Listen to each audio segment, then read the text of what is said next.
Secrétaire d'État auprès de la ministre des Armées, je vous remets la médaille de la reconnaissance de la nation, Agrafes, Afrique du Nord.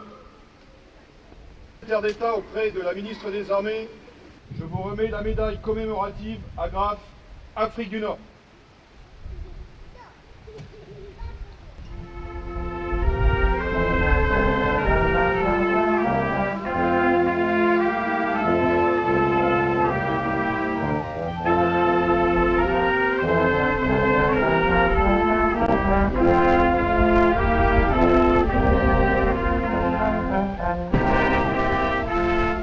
Merci d'être présent et de vous associer à cet élan collectif. Parce que l'histoire, notre histoire est importante, permettez-moi d'évoquer l'origine de la célébration du 14 juillet, cette fête patriotique qui unit l'ensemble des communes françaises.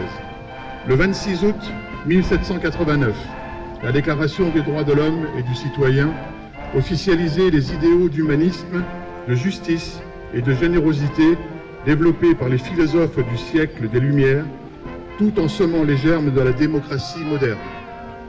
En 1790, l'Assemblée souhaite que cette commémoration du 14 juillet soit une fête de l'unité de tous les Français. Par le 14 juillet 1789, la Révolution crée l'événement.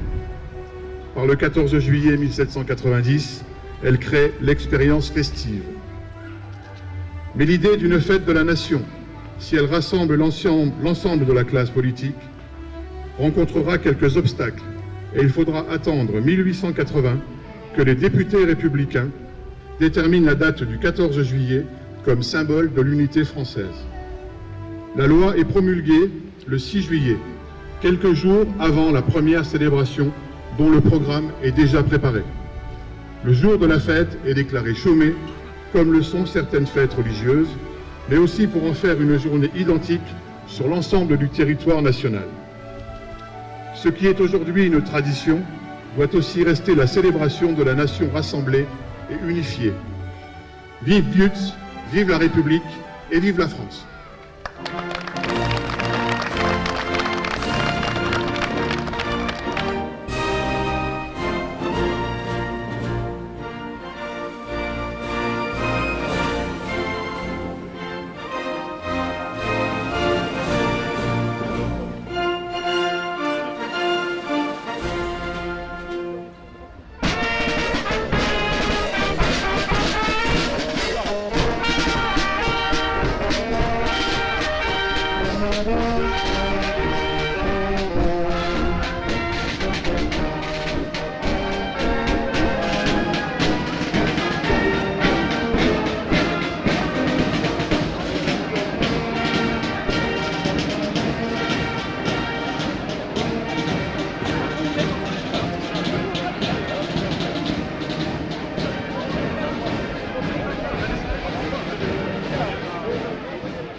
J'aimerais à présent vous parler d'un Yussois au parcours exemplaire qui prouve que la détermination et la volonté sont de véritables moteurs de réussite.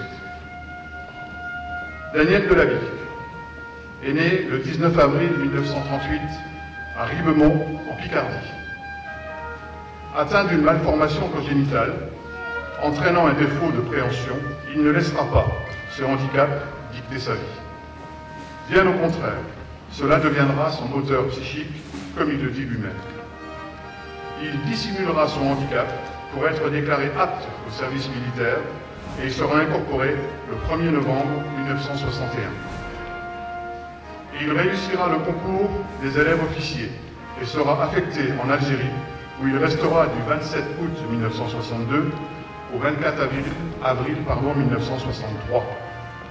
Comme des dizaines de milliers d'hommes de sa génération, ayant servi en Algérie entre 62 et 64, Daniel Delaby n'est pas reconnu comme combattant. Il lui faut attendre 55 ans pour obtenir enfin la reconnaissance tant espérée. La ville souhaite rendre hommage à un Yussois d'exception.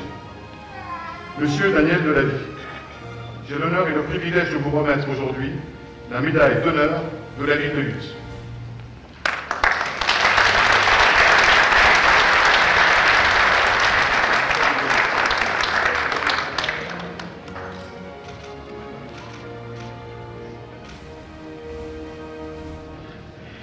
J'ai reçu beaucoup de témoignages de sympathie et de félicitations.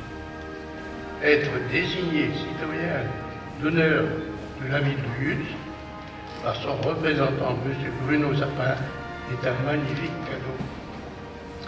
Mais il faut rester lucide et réaliste. Pas d'exagération excessive. À vous tous, donc, un grand merci. Si Lutz est une ville fière et enviée, elle le doit à l'action permanente de son maire, que je félicite avec un grand respect.